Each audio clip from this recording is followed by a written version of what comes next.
किसी ने क्या अद्भुत बात कही है। नया दिन है दोस्त, नई बात करेंगे।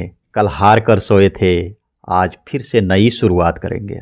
हेलो दोस्तों, मैं आर.के. तिवारी। शुक्ला जी एक दिन ऑफिस से आते हैं और घर पहुंचते ही उनके सामने बिजली का दूसरा नोटिस रख दिया जाता है। जब तक वो नोटिस पढ़ते हैं तब तक उनकी पत्नी अंजलि आती है और कहती है कि मैंने जो नई साड़ी खरीदी थी उसको मैंने वॉशिंग मशीन में धो डाला क्योंकि उसको ड्राई क्लीन करना था। मेरी पूरी साड़ी खराब हो गई। वो परेशान थी, उदास थी, दुखी थी।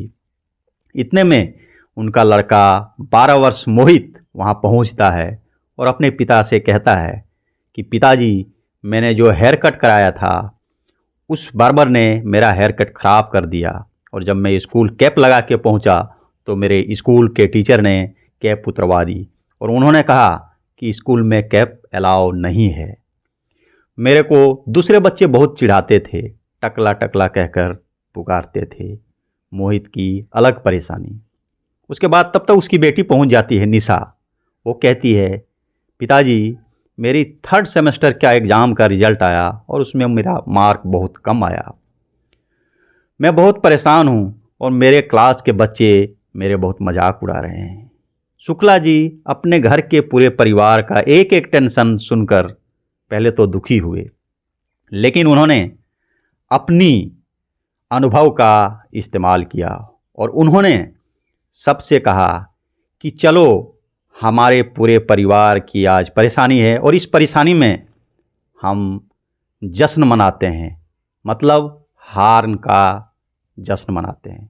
चलो आज एक रेस्टोरेंट में जाकर हम पार्टी मनाते हैं, वहाँ पर पूरे परिवार मिलकर खाना खाते हैं। वो चले गए रेस्टोरेंट में, जाकर पूरे परिवार साथ बैठकर खाना खाया।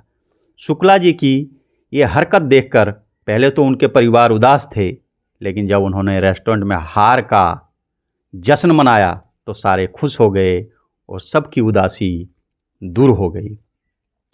शुक्ला जी कहते हैं, मेरी दादी हमेशा कहती थी कि असफलता से हमें शिक्षा लेनी चाहिए, उनसे सीख लेनी चाहिए। कभी भी असफलता में हमें घबराना नहीं चाहिए, हमें दुखी नहीं होना चाहिए। असफलता से जूझना चाहिए और उसमें खुशियाँ ढूंढना चाहिए। धीरे धीरे ये इफ़ेक्ट हमारे नहीं, हमारे बच्चों के ऊपर भी पॉजिटिव प्रभाव डालेगा और उनके सफलता का राज खोलेगा।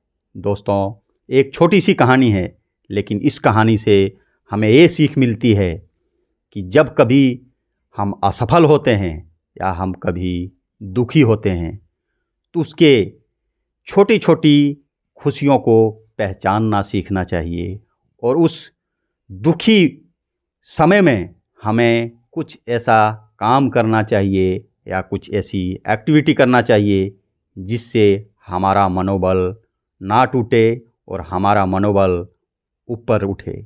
इससे आने वाले समय में हमें बड़ी सफलता मिलने के चांसेस बढ़ जाते हैं।